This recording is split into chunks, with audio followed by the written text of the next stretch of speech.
Be me. 26 years old, work as a data analyst, basically stare at spreadsheets all day and talk to nobody. Social skills are about as developed as a potatoes. I can handle emails and Slack messages fine, but actual face-to-face conversations make me want to die. Been single for 3 years because dating requires talking to humans, which is my worst skill.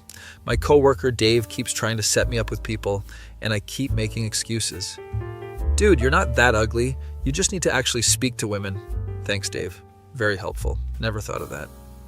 One day, I'm at this comic book store that just opened downtown, looking for the new Chainsaw Man volume. I'm flipping through manga when I hear someone absolutely losing it nearby. Turn around, and there's this girl arguing with the cashier about Pokemon card authentication. She's holding up a holographic Charizard and going on about print runs and factory errors. This is clearly from the 1999 first edition Shadowless base set. The coloring on the wing is completely wrong for a 2016 reprint. Cashier looks like he wants to crawl into a hole. She's wearing an oversized Evangelion hoodie, ripped jeans, has bright blue streaks in her dark hair, kind of cute in a chaotic gremlin way. She notices me staring. You look like you know things. Come verify this. I am immediately panicking. Walk over like I'm approaching a wild animal. She shoves the card in my face. Tell this guy this is a fake. Look at the font weight on the HP. It's completely inconsistent. I look at the card, then at the cashier, then back at her. I don't really know Pokemon cards that well. What do you mean? You're in a comic shop, you're wearing a Death Note shirt, you obviously have refined taste. Is this a compliment or an insult? I genuinely cannot tell. Cashier takes the opportunity to retreat. I'm calling my manager. Girl rolls her eyes so hard I'm worried they'll fall out. Fine, but I'm writing a 3-page review on Reddit about this. She turns to me. I'm Riley, by the way. Thanks for trying to help, even though you were useless. Definitely an insult then. I'm Alex. We stand there in awkward silence for exactly 7 seconds. So Death Note, huh? Anime or manga first? Manga, then anime. Then I read the light novels even though everyone says they're not canon. Her eyes light up like I just said the magic words. Thank you! The light novels are excellent and people are cowards for dismissing them. Suddenly we're having a full conversation about anime and I'm not dying? She's going on about how the psychological thriller genre peaked in 2006 and it's been downhill since. I mentioned Monster and she literally gasps. You've read Monster? Not just watched it? All 18 volumes twice. Marry me. I laugh because obviously that's a joke. She's not laughing. I'm serious. Anyone who appreciates Naoki Urasawa is automatically marriage material. This is the weirdest interaction I've ever had. Manager comes out, looks at the Pokemon card, confirms it's fake. Riley looks vindicated. I told you! I have a spreadsheet at home with authentication markers for every major card series from 1996 to present. Why is that actually kind of impressive? She gets a refund, we walk out of the store together. Hey, you seem cool in a quiet, anxious way. Give me your number. I'm too stunned to say no. We exchange numbers. She immediately texts me a link to a 47-minute YouTube video essay about why Cowboy Bebop is overrated. Watch this and tell me your thoughts. If you disagree, we can't be friends. She leaves before I can respond. What the hell just happened? Spend that evening watching the video essay. It's actually well argued, even though I disagree with most of it. Text her my rebuttal at 11 p.m. She responds in seconds with another essay. We text until 3 a.m. arguing about anime. This continues for 2 weeks. She sends me memes at random hours, always hyper-specific stuff from weird corners of the internet. I send back equally obscure references, and she responds with, finally someone with culture. We meet up at the comic shop again, then at a retro arcade, then at this ramen place she insists makes the best tonkotsu in the city. She's right, it's incredible. During one of our hangouts, she just casually mentions, oh yeah, I'm autistic by the way. If I seem weird, that's why. I shrug because honestly I figured, plus she's the least weird person I've talked to in years. Everyone else seems weird to me. She makes sense. You're not going to ask a million questions or treat me different? Why would I? You're cool. She stares at me for a solid 10 seconds. Okay, yeah, we're definitely dating now. Wait, are we? Yes, I decided. Keep up. This is the most confident anyone has ever been about me. We go on actual official dates, movies and museums, and this one weird puppet theater she loves. She info dumps about her special interests, which currently include mechanical keyboards, reptile care, and the complete history of Cartoon Network's programming blocks.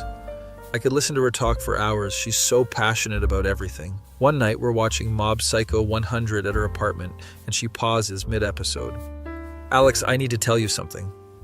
Oh no, here comes the "this isn't working out" speech. "Your social skills are terrible." Not what I expected.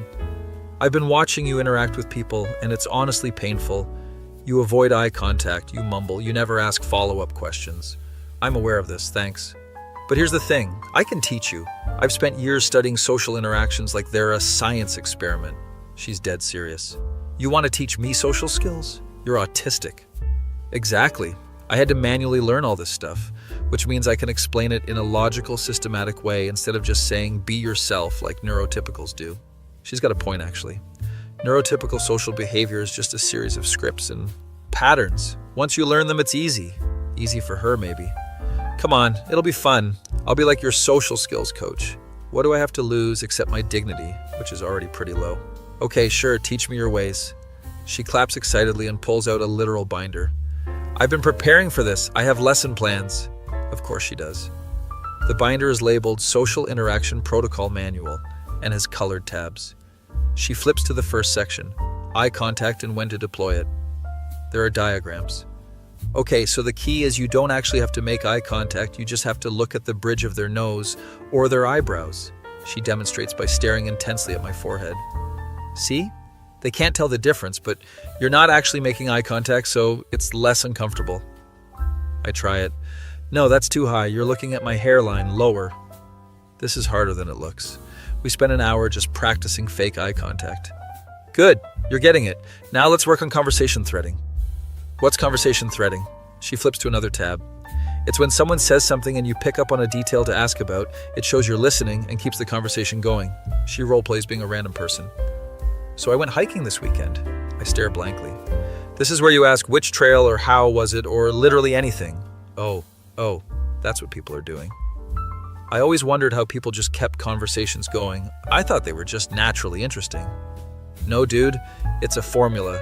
Statement, acknowledgement, related question, repeat. My mind is blown. We practice for weeks. She makes me go to a coffee shop and order using proper social protocol. Greet the barista, make your order, thank them. If they make small talk, respond with one follow-up comment. I do it and somehow don't die. The barista smiles at me, like an actual, genuine smile. "See, you did it. That was almost normal." Her enthusiasm is adorable.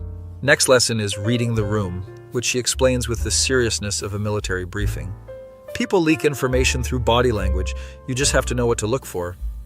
She shows me her notes, which include things like arms crossed equals defensive or cold, leaning in equals interested, checking phone equals bored. This is like learning a different language. It is a different language. The neurotypical language. We're bilingual now. I love how she says we like we're a team. Halloween comes around and she insists we go to a costume party her friend is throwing. It's the perfect place to practice. Everyone's already in a weird mood, so if you mess up, it's less noticeable. She dresses as Makima from Chainsaw Man. I go as Mob from Mob Psycho. The party is loud and overwhelming. I immediately want to leave. Riley grabs my hand. "Remember the protocol. Find someone standing alone, approach from the side, not head on, open with a comment about the environment." I spot a guy dressed as Spider-Man looking at the snack table. Approach carefully. Cool costume. The web shooters look really detailed. He turns, lights up. "Thanks, man. I 3D printed them myself." Conversation threading time. "Oh, you have a 3D printer? What else have you made?" Suddenly we're talking about 3D printing for 10 minutes. Riley is watching from across the room, giving me a thumbs up. I did it. I had a normal conversation with a stranger. The guy whose name is Marcus introduces me to his friends. I use all of Riley's techniques. It's working? By the end of the night, I've talked to like 8 different people and only had 2 awkward silences. Riley is so proud. "You were amazing. You actually asked follow-up questions and laughed at appropriate times." We go back to her place. She's bouncing with energy. "See? You're not bad at social stuff. You just needed the manual." She's right, but also it's exhausting. "How do you do this all the time? I'm tired from talking." "Oh, I'm absolutely drained. I'm going to be non-verbal for like 2 days after this." We cuddle on her couch in comfortable silence. Her cat, a massive orange tabby named Captain Picard, jumps up and settles on my lap. He likes you. That's a good sign. He hates most people. I'm being approved by a cat. My life is complete. Next few weeks, Riley continues the lessons. We practice active listening, which involves nodding at specific intervals and making affirmative sounds. Not too much, or you look insane. Not too little, or you look disinterested. There's a rhythm to it. She makes me watch videos of talk show hosts and count their nods per minute. This is absurd, but it's working. We work on mirroring, which is subtly copying someone's body language to build rapport. It's basically social hacking. You're exploiting their psychology. When she explains it like that, it sounds way cooler. I try it at work during a meeting. My boss leans back, I lean back. He crosses his arms, I cross mine. He nods, I nod. The meeting goes great, and I have no idea if it's the mirroring or just coincidence. Riley insists it's the mirroring. You're becoming a social chameleon! One weekend we're at her place and she's showing me her reptile collection. She has 2 geckos, a ball python, and a bearded dragon. This is Smog, this is Alduin, this is Parthenax, and this is Spike. You name 3 of them after Skyrim dragons? And 1 after the best My Little Pony character? Yes. I love her so much. She's handling the ball python, completely in her element. Most people think snakes are scary, but they're just misunderstood. They have very logical behavior patterns. Kind of like autistic people, I think, but don't say. She puts Parthenax back in his tank and turns to me. Okay, next level social skills. Group conversations. Oh no. These are hard because you have to track multiple people and know when to jump in. She pulls out note cards. I made flashcards. We spend the afternoon drilling group conversation scenarios. Person A is talking, person B interrupts. Do you support person A or acknowledge person B? Both? Correct. You make a quick affirming sound to person B, then redirect to person A. This is like learning chess. She quizzes me on different scenarios. Office meetings, family dinners, friend hangouts, each with different rules. The key is identifying the conversation leader, usually the loudest or most animated person, and supporting their momentum while still participating. My brain hurts. Can we take a break? She checks her watch. Oh crap, yeah, I've been info dumping for 90 minutes, sorry. Don't apologize, I like when you info dump. She smiles and kisses me. We order pizza and we watch anime. She falls asleep halfway through the episode, head on my shoulder. I stay perfectly still so I don't wake her. Captain Picard judges me from the cat tower. November rolls around and Riley mentions Thanksgiving. My family does a big thing, like 20 people. It's chaos. Sounds like my nightmare. Do you want to come? It would be good practice for large group dynamics. I must make a face because she laughs. I know it's scary, but I'll be there. I can signal you if you're messing up. How reassuring. What if your family hates me? They won't, and if they do, I'll fight them. She's dead serious about fighting her own family for me. I agree because apparently I'm capable of growth or something. She starts prepping me immediately. Okay, so my mom is really into gardening. My dad is obsessed with old cars. My brother is a gym bro. My sister is in medical school. She gives me conversation starters for each person. With mom, ask about her tomato plants. She'll talk for hours. With dad, just let him explain engine stuff. You don't have to understand it, just nod. I'm taking notes. My brother will try to get you to go to the gym with him. Just say you'll think about it. He'll forget by next week. And your sister? Ask her about literally anything medical. She's in her residency and needs to complain. This is so calculated, I love it. Thanksgiving arrives and I'm nervous. Riley picks me up wearing a sweater with a turkey on it that says, "Talk turkey to me." You ready? No. Perfect. Me neither. Let's go. We drive to her parents' house, which is in the suburbs. Big place with a huge yard. There are cars everywhere. Oh, good. Uncle Jerry came. He's the fun one. We walk in and immediately I'm overwhelmed. There are people everywhere, kids running around, football on TV, someone's arguing about politics in the kitchen. Riley's mom spots us. Riley! And you must be Alex. She hugs me before I can prepare. It's so nice to finally meet you. Riley talks about you constantly. Riley blushes. Mom, don't be weird. Her mom is already pulling me toward the kitchen. Come help me with the drinks. I want to hear all about you. I look back at Riley in panic. She gives me a reassuring nod and a hand signal. That means use Protocol 3. Protocol 3 is be polite, ask questions, escape when possible. Riley's mom is actually really nice, asks me about work and hobbies. I remember to ask about her garden. Her face lights up. Oh, do you garden? I just finished my fall harvest. She shows me pictures on her phone for 15 minutes. I make appropriate impressed sounds. Riley appears and rescues me. Okay, Mom, gonna steal him back now. We escape to the living room where I meet her dad. Big guy, beard, wearing a flannel shirt. So you're the boyfriend. You know anything about cars? Not much, but I'm interested in learning. Protocol 7. Express interest in their interests. He immediately starts talking about his project car in the garage. I nod at appropriate intervals. Riley's brother walks up, muscular dude in a tank top despite it being November. Yo, you lift, bro? Here we go. Not regularly, but I've been thinking about starting. Protocol 12. Vague commitment to future action. Dude, nice. I can totally set you up with a routine. I'll think about it. He seems satisfied and moves on to bother someone else. Riley squeezes my hand. You're doing great. Dinner time comes and we all sit around this massive table. I'm between Riley and her sister, who immediately starts complaining about her residency hours. They have us working 80-hour weeks. It's insane. How is that safe for anyone? I make sympathetic sounds and ask clarifying questions. Protocol 5. Be a supportive listener. She talks through the entire first course. Riley is on her other side talking to her cousin about something gaming related. The table is loud, multiple conversations happening at once. I try to track them all like Riley taught me. Someone asked me about my job. I explain data analysis in simple terms. So like, you find patterns in numbers? Exactly, yeah. It's like solving puzzles all day. They seem satisfied with that answer. Riley's uncle starts telling Dad jokes. Everyone groans. I actually laugh because they're terrible in a good way. Finally, someone appreciates my humor, Uncle Jerry says. I'm apparently the favorite now. After dinner, everyone moves to the living room, some people watching football, others playing board games. Riley drags me to the board game group. This is safe territory. Games have rules.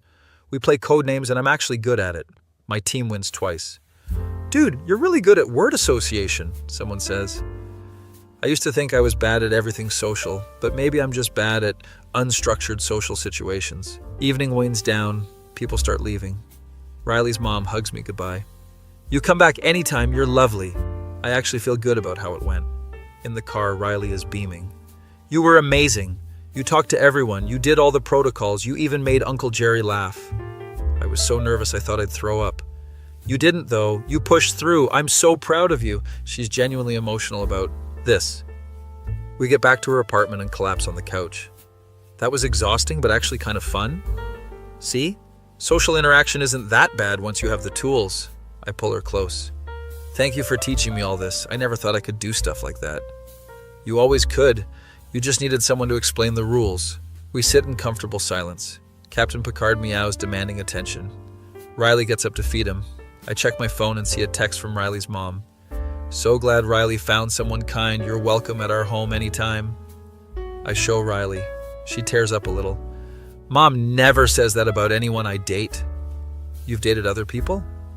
Like 2 people in college, both were disasters. One told me I was too much and the other kept trying to fix me. I grab her hand. You're not too much, you're exactly the right amount. Now she's fully crying. Damn it, you can't say stuff like that. I'm gonna get all emotional. I hug her while she cries happy tears. I never thought I'd find someone who gets it, you know? I get it completely. We spend the rest of the night watching terrible horror movies and eating leftover pie she stole from her mom's kitchen. Life is weird, and I'm dating someone who's teaching me to be a functional human, but honestly, it's the best thing that's ever happened to me. Next morning, Riley wakes me up with a new binder. Okay, so I was thinking, next we should work on phone etiquette. This is my life now, and I wouldn't change it for anything. Be me. It's been 3 months since Riley started teaching me social skills. I've gone from barely able to order coffee to actually having conversations at work. Coworker Dave notices the change. Dude, what happened to you? You're like talking to people now. Tell him I've been practicing. Practicing? What are you, a video game character grinding social stats? Yes, actually, that's exactly what I'm doing. Riley has expanded the training program. We're now working on advanced techniques, which sounds way more intense than it should. She shows up at my apartment with 3 binders this time. Okay, so basic social skills are covered. Now we're moving into tactical communication. This woman treats social interaction like it's a military operation. Binder 1 is labeled Conflict Resolution and Disagreement Protocols. Most people just argue randomly, but there's actually an optimal way to disagree without pissing people off. She has charts, literal flowcharts for arguments. See, you start with validation, then present your perspective, then find common ground. It's a formula. I'm learning to argue like it's a math problem. We practice with increasingly absurd scenarios. I think pineapple belongs on pizza, she says. This is my test. I can see why you'd enjoy that flavor combination. Personally, I prefer traditional toppings, but I respect that taste is subjective, she claps. Perfect. You validated, stated your opinion, and ended with acceptance. I'm becoming a social interaction robot, and it's working. Binder 2 is about networking and professional relationships. Your career will literally depend on this. Most jobs are about who you know, not what you know. She's not wrong. She makes me practice LinkedIn messages. Too formal, you sound like a corporate drone. I rewrite it. Too casual, you sound like you're asking them to play Fortnite. There's a very narrow acceptable range, apparently. We spend hours crafting the perfect professional casual tone. Think of it like you're a friendly colleague, not a friend, but not a stranger. You're in the colleague zone. The colleague zone, great. Another zone to navigate. Binder 3 is titled Reading Subtext and Hidden Meanings. Oh no. Neurotypicals never say what they actually mean. You have to learn the secret code. She shows me examples. When someone says that's interesting, they usually mean I don't care, but I'm being polite. My entire life makes sense now. When they say we should hang out sometime with no specific plan, they mean never. All those times I thought people wanted to hang out but never followed up. They were just being polite. I feel betrayed by society. When someone says I'm fine, but their voice goes up at the end, they're not fine. This is more complicated than learning Japanese. We practice scenarios where I have to identify the hidden meaning. Riley is surprisingly good at acting out neurotypical behavior. Wow, you really studied this stuff, huh? I had 2. Every social interaction was like trying to read a book in a language I didn't speak. She gets quiet for a moment. When I was younger, I had no idea why people got mad at me. I was just being honest and direct. I squeeze her hand. For what it's worth, I prefer your direct communication. That's because you're also bad at subtext. Fair point. Next day at work, I get to test the new skills. My boss sends an email. Hey Alex, would love to chat about the Q4 projections when you have a moment. Old me would have panicked. New me recognizes this as professional casual request. Respond promptly but not desperately. I send back, sure thing. I'm free this afternoon after 2. Does that work? He responds immediately. Perfect. See you then. I did it. The meeting goes surprisingly well. I use active listening, mirroring, and even throw in some strategic nodding. Boss seems impressed. You've really been contributing more in meetings lately. Keep it up. Riley's training is actually affecting my career. I text her immediately. The protocols worked, boss noticed. She sends back a gif of someone doing a victory dance and 17 exclamation marks. That evening we celebrate at this bubble tea place she loves. She orders some horrific combination of taro and mango with extra boba. How do you drink that? With enthusiasm. She's bouncing in her seat, stimming with her straw. I love watching her be herself. So I was thinking, she starts. Uh-oh. We should work on your dating skills. Riley, I'm already dating you. Why would I need dating skills? Not for dating other people, dummy. For dating me better. She pulls out her phone and shows me a Notes app document titled Optimal Date Protocol. This girl made a manual for dating her. See, I have specific preferences that I've never been able to communicate properly, but now I can just tell you.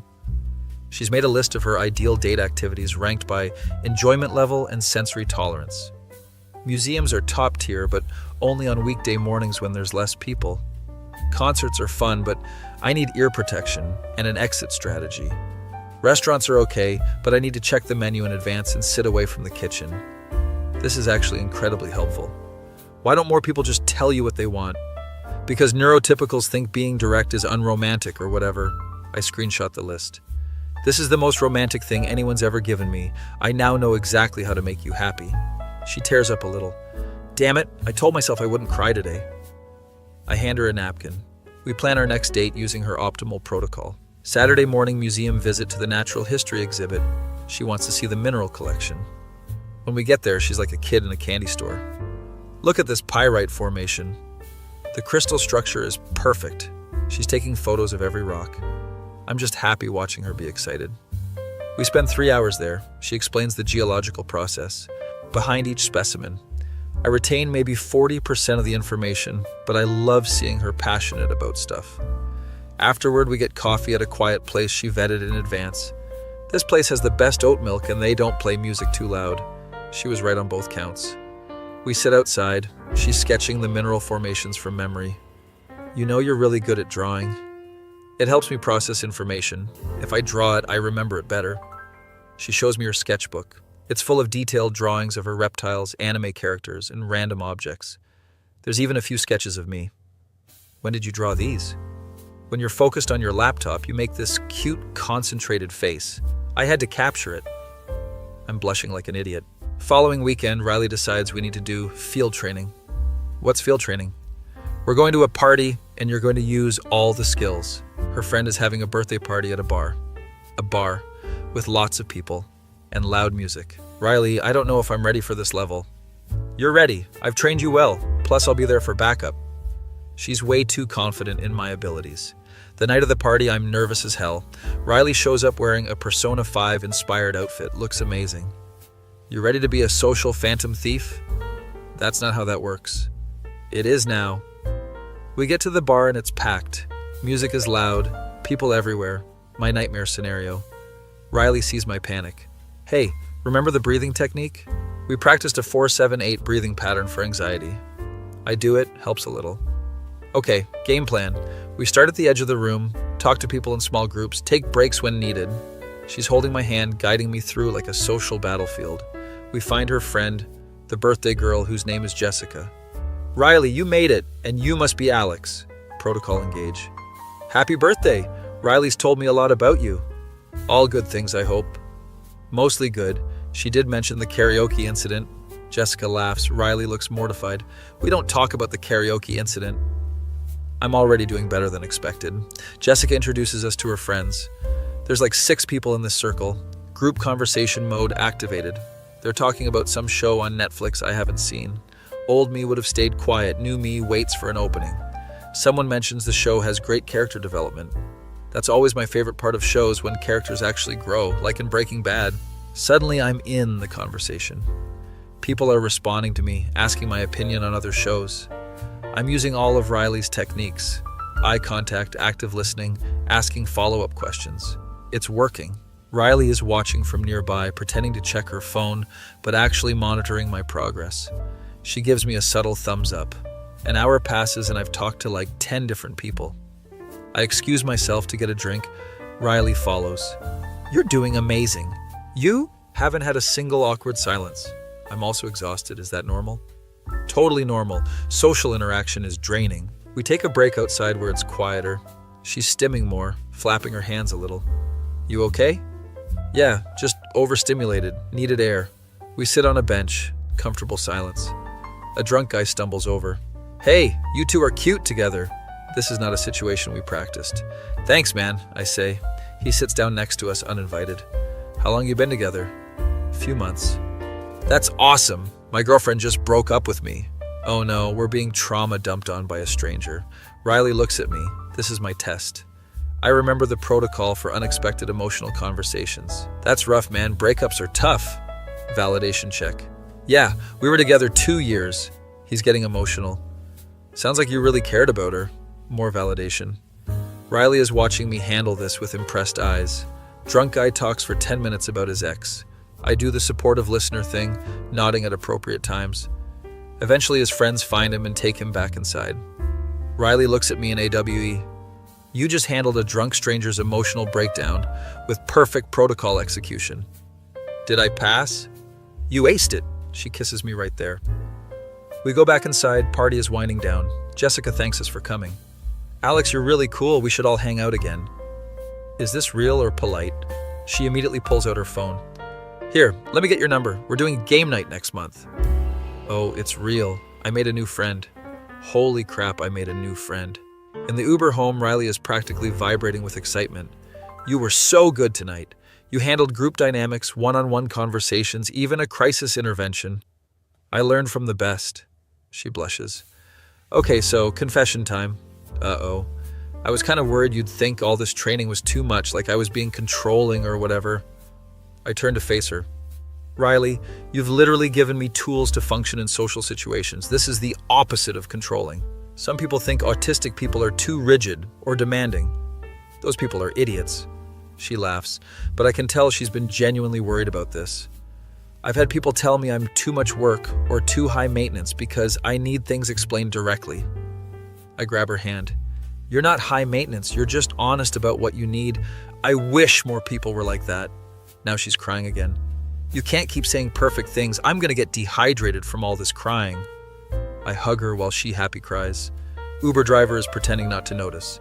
Next week, Riley announces we're doing advanced empathy training. I thought you said autistic people struggle with empathy. That's a myth. We have empathy. We just express it differently and sometimes miss social cues about when to deploy it. She's very passionate about this misconception. Neurotypicals think empathy is just reading facial expressions and saying the right things. But real empathy is actually caring about people's feelings. She's not wrong. You're naturally empathetic. You just need to learn the display behaviors. More protocols, more practice scenarios. We role-play different emotional situations. Your friend just told you their dog died. What do? Old me would have frozen. New me. I'm so sorry. That's devastating. How are you holding up? Good. You acknowledge the loss, express sympathy, and open space for them to share. This is like learning emotional chess. We practice with increasingly complex scenarios. Riley is a surprisingly good actor. She can cry on command. How do you do that? I just think about the ending of Your Lie in April. We both get sad thinking about that anime. Take a break to watch comfort shows. She puts on old Cartoon Network stuff, Samurai Jack and Clone Wars. This is my comfort era. Everything was so much simpler back then. We binge watch for hours. She's quoting every episode. You've seen these how many times? Enough that I can recite them. It's soothing. I get it. Predictability is comforting. Captain Picard joins us, curls up between us.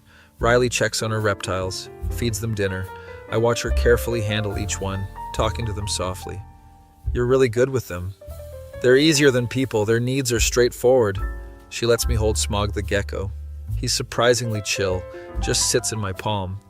He likes you. He usually tries to jump off people. Being approved by reptiles is apparently my thing now. December rolls around, holiday season is approaching. Riley is stressed. Holiday parties are the worst. Everyone's social battery is drained, but we still have to pretend to be cheerful. My company is having a holiday party. I have to go. It's strongly encouraged, which means mandatory. Will you come with me? I need backup. She looks nervous. That's a lot of strangers and professional pressure. I know, but you've prepared me well, and I want you there. She thinks about it. Okay, but we're establishing a signal system for when we need to extract.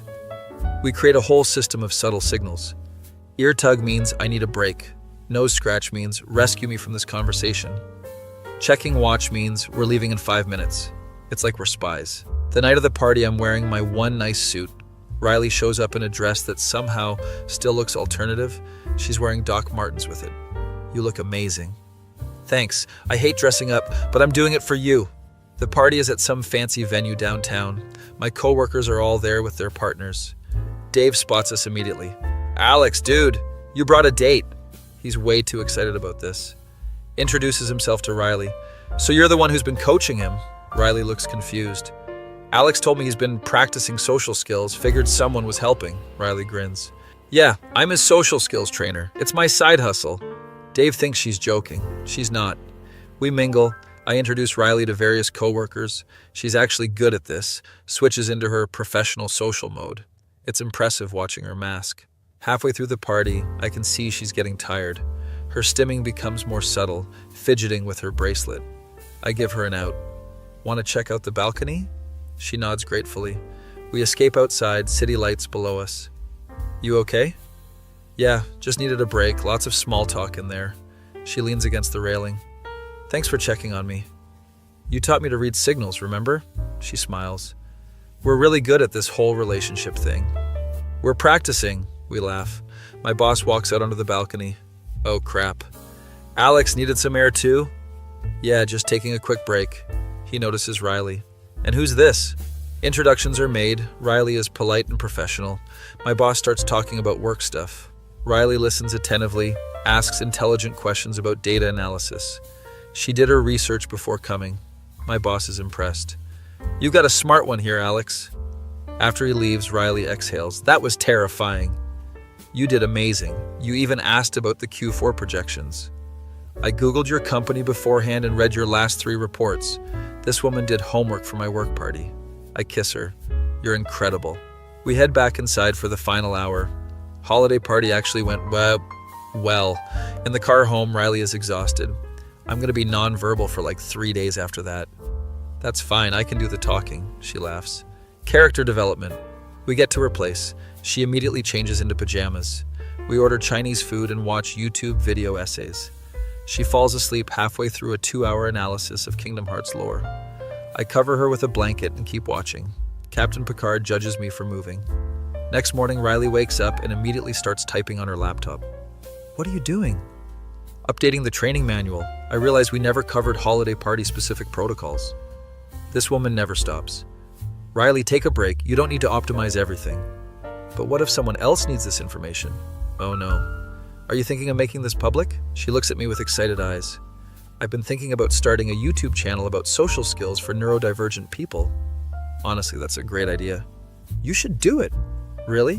You don't think it's weird? It's helpful. You've basically created a whole curriculum. She starts planning immediately. Spends the next week scripting videos. I help film. She's nervous on camera at first. What if people think I'm a fraud because I'm autistic teaching social skills? That makes you more qualified, not less. She posts her first video. Social skills are just protocols, a systematic approach. It gets like 50 views the first day, then 500, then 5,000. People are relating to this. Comments are pouring in. Finally, someone who explains this logically, and this makes so much sense. And where was this when I was in high school? Riley is reading every comment, tearing up. People actually find this helpful. Told you. She makes more videos. I help with editing. Her channel starts growing. She's found a whole community of people who think like her.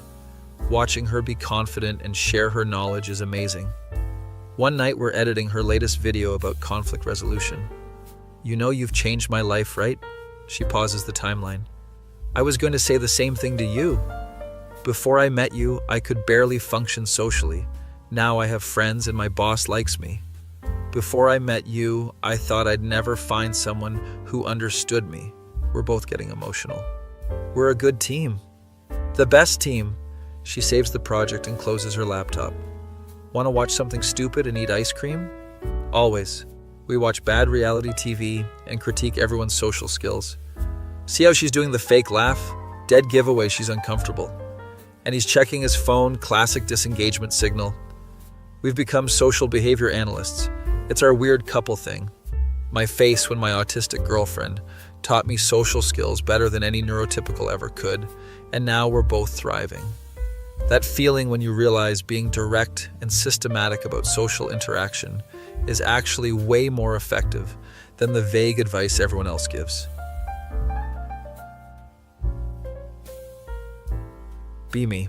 6 months into this relationship, Riley's YouTube channel has 50K subscribers. She's basically become a social skills guru for neurodivergent people. I'm incredibly proud, but also she's busy all the time now. Every evening is filming, editing, responding to comments. Riley, you need to take breaks. I can't. People are asking questions and I need to help them. She's been hyper-fixating on the channel for 3 weeks straight, barely sleeping, forgetting to eat. I'm worried, but don't know how to bring it up without sounding controlling. One night she's editing at 2 a.m. I wake up and she's still at her desk. Riley, come to bed. Just 5 more minutes. It's never 5 minutes. I get up and close her laptop. She looks at me with exhausted eyes. I have to finish this video. I promised it would be up tomorrow. You're burning out. You need rest. I'm fine. Her voice cracks. She's not fine. I sit next to her. Talk to me. What's going on? She's quiet for a minute. Then she just starts crying. Full breakdown, sobbing into her hands. I hug her while she cries. Everyone's counting on me and I don't want to let them down. You're one person. You can't help everyone all the time. But what if someone needs my help and I'm not there? This is deeper than just the channel. We talk for an hour. Turns out she's been feeling pressure to be the perfect autistic spokesperson, or whatever. People in the comments expect her to have all the answers. Some people criticize her methods, say she's not autistic enough, or too high functioning. It's been eating at her. I just wanted to help people like us. I didn't expect it to get this big. You are helping people, but you're allowed to have boundaries. That feels selfish. It's not selfish, it's necessary. We implement a new system. She only films twice a week, schedules posts in advance, limits comment reading to 30 minutes daily. The first few days, she's anxious about it. What if my engagement drops? What if people forget about me? Then they weren't really your audience anyway. Slowly she adjusts, starts having more free time again. We actually go on dates that aren't interrupted by her phone. She seems lighter, less stressed. One weekend we're at a gaming cafe playing old arcade games. She's destroying me at Street Fighter. How are you so good at this? Pattern recognition. Fighting games are just frame data and muscle memory. Of course she's optimized this too. Some guy at the next cabinet over notices. Yo, you're really good. You play competitively. Old Riley would have given a one-word answer and moved on. Current Riley actually engages in conversation. They talk about frame data and tier lists for 10 minutes. I watch her thrive in her element. The guy whose name is Marcus, different Marcus from the party, mentions there's a local tournament next month. You should enter, you definitely place. Riley looks interested but hesitant. I don't know, tournaments are really overstimulating. They have a quiet room for breaks. The organizers are pretty accommodating. She looks at me. I nod encouragingly. Yeah, okay, I'll check it out. She exchanges info with Marcus. On the way home, she's excited. I haven't done anything competitive in years. Why not? People always made me feel weird about being too intense about games. That's dumb. Being passionate is good. She squeezes my hand. You always know what to say. Next few weeks, she's training for this tournament. Practices combos for hours, watches tournament footage, takes notes. Her competitive side is kind of hot, not gonna lie. I become her training dummy. She beats me like 500 times. You're getting better though. I've won twice? Exactly. Progress. Tournament day arrives. She's nervous. Wearing her lucky cowboy bebop shirt brought her own controller. The venue is a local gaming store, packed with people. I can see her starting to get overwhelmed. Remember the breathing technique? She does the 4-7-8 breathing. Okay, I got this. It's just frame data and execution. She checks in, they give her a number. I find us seats in the back where it's less crowded. First match starts. She's playing against some teenager who looks confident. Riley destroys him. Perfect round. The kid looks shocked. Dang, you're good. Riley helps him up. You telegraphed your heavy attacks, try mixing up your timing. She's giving him advice. Character development. She wins her next 3 matches, makes it to top 8. The competition is getting serious now. Her opponent is this guy with a fighting game team jersey. He looks like he does this professionally. The match is intense. They're both playing perfectly, reading each other's patterns. It goes to the final round. Riley is down to 10% health. She pulls off this insane comeback, perfect parries into a full combo. The crowd goes wild. I'm screaming like an idiot. She wins. Top 4 now. Between matches, she's in the quiet room, decompressing. I bring her water and snacks. How you feeling? Tired, but good. I forgot how fun this is. Her semi-final match is against a woman who's apparently a regional champion. This is going to be tough. The match starts and it's the highest level gameplay I've seen all day. They're both playing mind games, baiting and punishing. Riley loses the first game. I can see her frustration. She takes a breath, resets, wins the second game convincingly. Final game is back and forth. Comes down to the last few seconds. They both throw out attacks at the same time. Double KO. They have to replay the round. Tension is insane. Riley plays it safe, focuses on fundamentals. Wins with a timeout. She had more health. She's in finals. The crowd is cheering. People are congratulating her. She's overwhelmed but happy. Finals opponent is Marcus, the guy from the arcade. Didn't expect to see you here, he says. Surprise! They fist bump, match starts. It's the most technical match of the day. I don't even understand half of what they're doing. They're operating on another level. Riley loses first game, wins second game. Final game is close. Comes down to the wire. Marcus wins with a risky super move. Riley got second place. She's not even mad, she's grinning. They shake hands. Marcus compliments her gameplay. You've got great neutral. We should train together sometime. Riley agrees enthusiastically.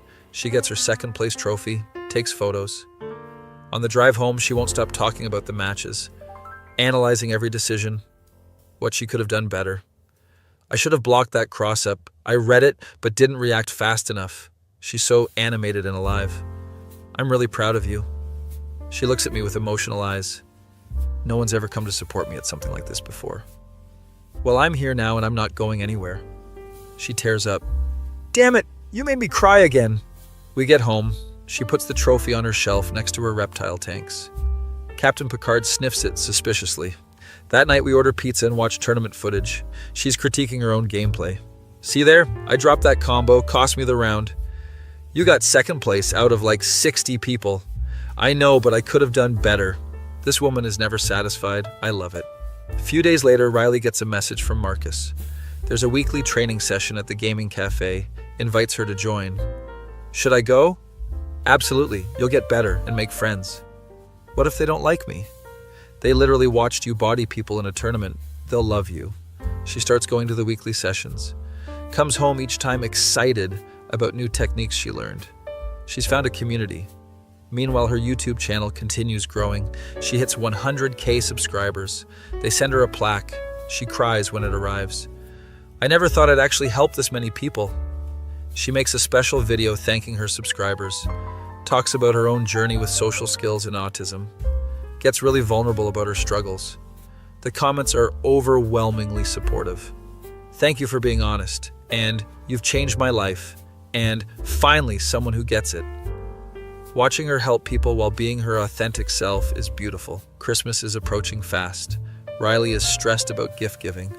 I never know what to get people. What if they hate it? What if you just ask them what they want? Mindblown.gif. You can do that? Yes, normal people do it all the time. She makes a spreadsheet of everyone she needs to buy for. Messages each person asking for their wish list. This is so much easier than guessing. Riley's family invites us to Christmas dinner. It's going to be even bigger than Thanksgiving. My extended family is a lot, I'm warning you now. We practice protocols for meeting new relatives. She gives me a family tree diagram with notes on each person. Aunt Carol will ask about marriage, deflect politely. Cousin Tyler will try to debate you. About crypto, just nod and smile. Grandma will try to feed you constantly, except at least twice, or she'll be offended. This is like studying for a final exam. Christmas Day arrives. We drive to her parents' place. There are cars everywhere, at least 30 people inside. I'm immediately overwhelmed. Riley grabs my hand. We're in this together. Remember the signals. We enter the chaos. Her mom hugs us both immediately. My favorite couple. Come in, come in. We're introduced to approximately 47 relatives. I remember maybe 8 names. Riley's little cousins are running around screaming. One of them crashes into me. Sorry, mister. He runs off before I can respond. Riley is already being interrogated by Aunt Carol. So when are you two getting married? Called it. Riley handles it perfectly. We're taking things slow, focusing on building a strong foundation. Protocol executed flawlessly. I get cornered by cousin Tyler.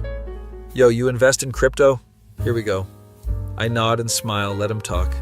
He goes on for 15 minutes about Bitcoin and NFTs. I contribute nothing to this conversation. He seems satisfied. Riley rescues me. We escape to the kitchen. Her grandma's there with plates of food. You're too skinny. Eat, eat. I take a cookie. She adds 3 more to my plate. Riley was not exaggerating about the feeding thing. Dinner is massive, turkey and ham and like 30 side dishes. I sit between Riley and her brother. Her brother has apparently been going to the gym more. Dude, I can bench 225 now. That's impressive. He seems pleased with this response. Across the table, Riley's sister is talking about her medical residency. They had me do a 36-hour shift. I literally hallucinated. Everyone looks concerned. That should be illegal, someone says. The table erupts into debate about healthcare worker conditions. I'm just eating and observing. Riley catches my eye and smiles. We're both doing well. After dinner, there's gift exchange. Riley got me a first edition manga I'd been searching for. How did you find this? I have my sources. She's looking smug. I got her a custom mechanical keyboard with reptile-themed keycaps. She gasps when she opens it. These are perfect. She's examining each keycap closely. Look, this one has a gecko. This one has a snake. Her family is watching us be nerds in love. Her mom leans over. I'm so glad she found you. She's really happy. That hits me right in the feelings. Evening winds down. People start leaving. We help clean up. Riley is getting tired. I can see her social battery is at 0%. Ready to go? She nods gratefully. We say our goodbyes. Her family makes us take leftovers. So much food. In the car, Riley is exhausted but content. That went really well. You handled Aunt Carol like a pro. I've had years of practice. We get back to her apartment, immediately change into pajamas. She boots up her new keyboard. The switches are so smooth. She's typing random stuff just to hear it. We spend the evening watching Christmas anime episodes. Toradora Christmas episode makes Riley cry. It's just so wholesome. I hand her tissues. Captain Picard curls up with us. Her bearded dragon Spike is doing his nightly basking. This is home. Few days later, it's New Year's Eve. Riley has been invited to a party by her fighting game friends. Do you want to go? I consider it. Parties are still not my favorite, but I've gotten better. Yeah, let's do it. The party is at Marcus's apartment. Pretty chill atmosphere. About 20 people, mix of gamers and normal humans. Riley immediately gets pulled into a conversation about frame data. I'm standing there with a drink when someone approaches. It's a girl from the tournament. She plays the same character as Riley. Hey, you're Riley's boyfriend, right? Yeah, I'm Alex. I'm Tasha. Your girlfriend is insane at this game. I learned so much watching her play. We talk about the tournament, then about other games.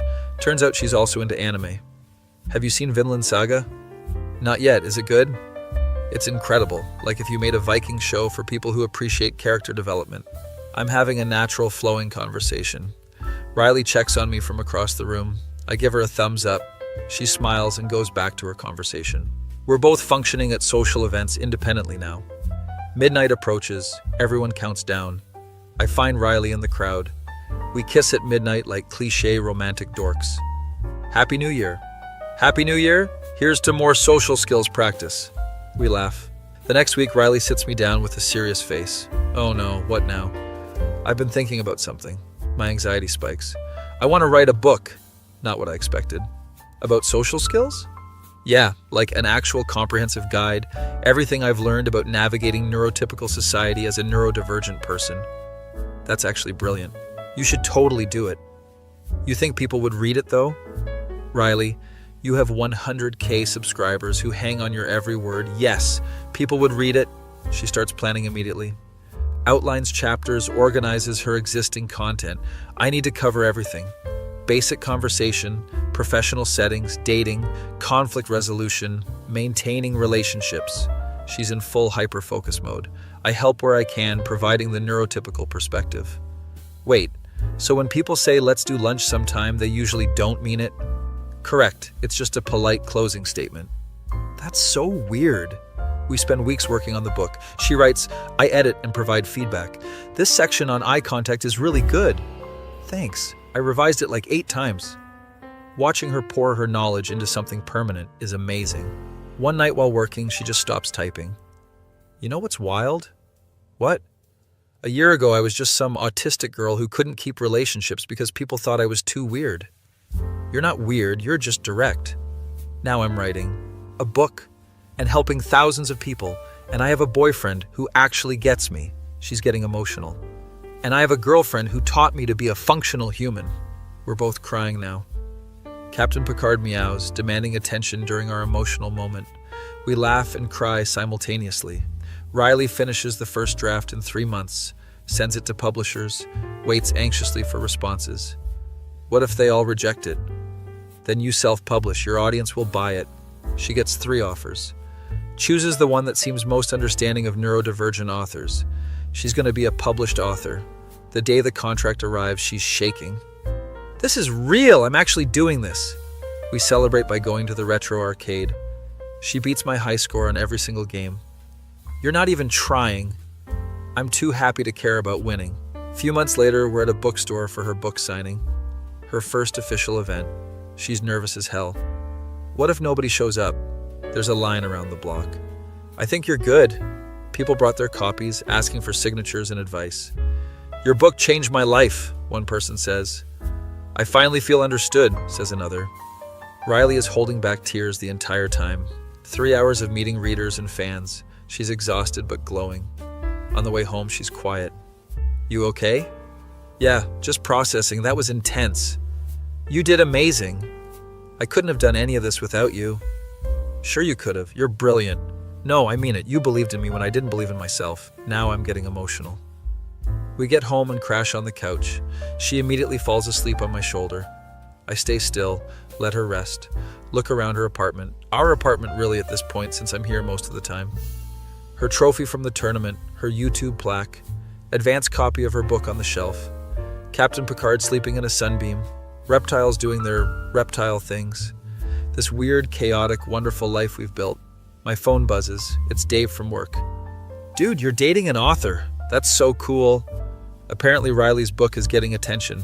People at work have been asking about her. I'm low-key proud that my girlfriend is becoming internet famous. Riley wakes up an hour later. Did I fall asleep? Yeah, you were exhausted. She stretches, checks on her reptiles. Want to watch something? We put on some obscure anime she's been wanting to show me. It's weird and artsy and I don't understand half of it. But she's explaining the symbolism and themes and I love listening to her talk.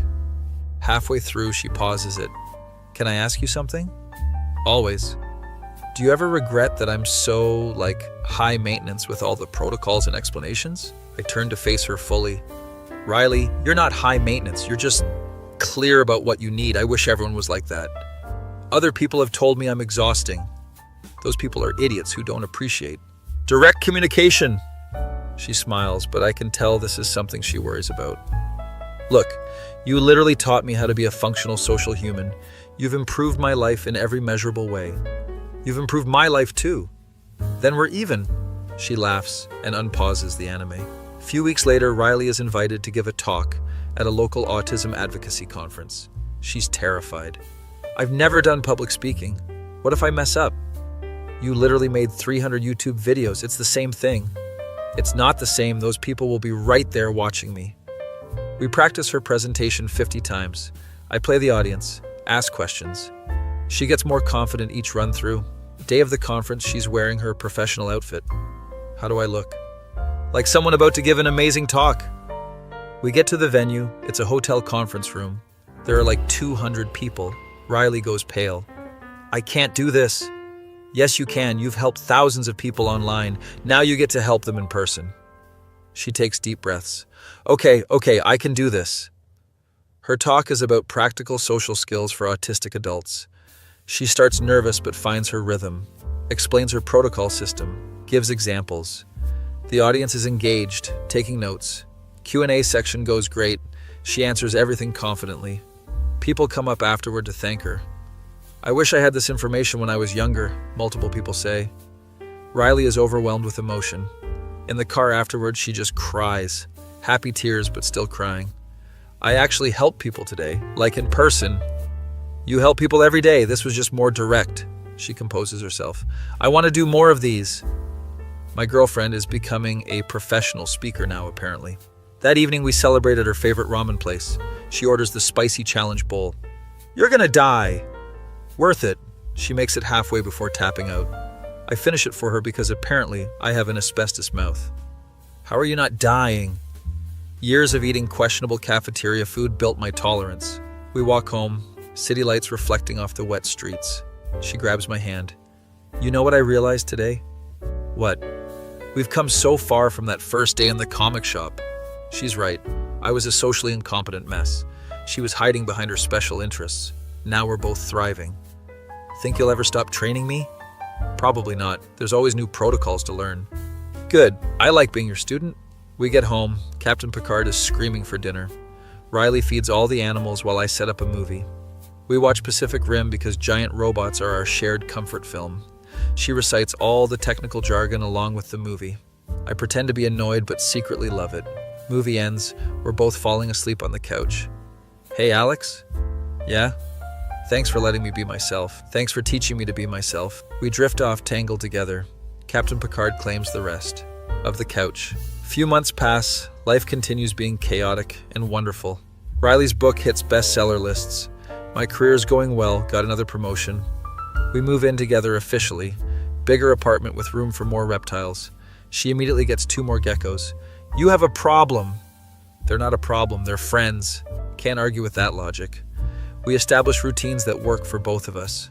quiet mornings with coffee and separate activities, evenings with collaborative projects or gaming, weekly date nights using her optimal protocol list. It works. One night we're building IKEA furniture together. She's reading instructions intensely.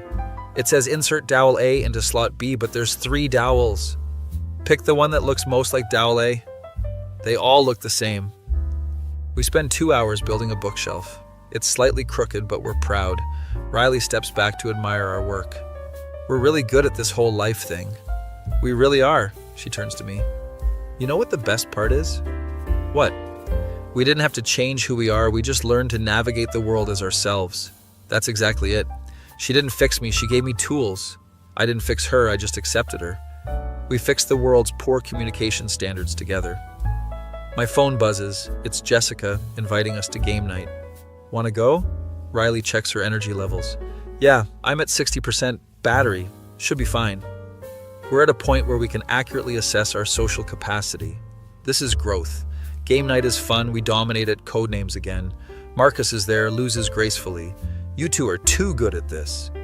We just have really compatible brain patterns, Riley explains.